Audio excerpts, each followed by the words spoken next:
তারাবির নামাজ না পড়লে কি গুনাহ হবে? অনেকেই বলেন তারাবি না পড়লে রোজা হয় না।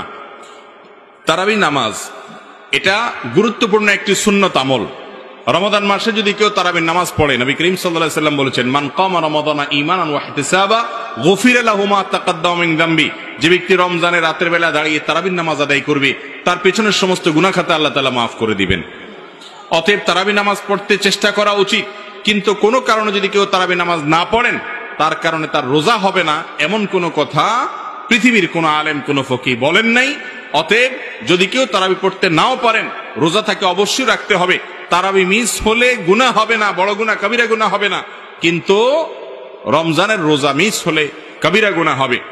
অতএব তারাবি নামাজ এটা আমাদের আদায় করা উচিত।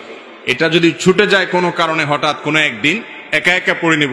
আর যদি অসুস্থতার কারণে শরীর খারাপ লাগে, পড়লামই না, একদিন মাত দিলাম হঠাৎ করে, তাহলে ইনশাআল্লাহ বড় কোনো গুনাহ হবে না বা গুনাহ হবে না। কিন্তু অলসতা করে যদি আমি বাদ দেই, তাহলে সেটা অবশ্যই ক্ষতির কারণ।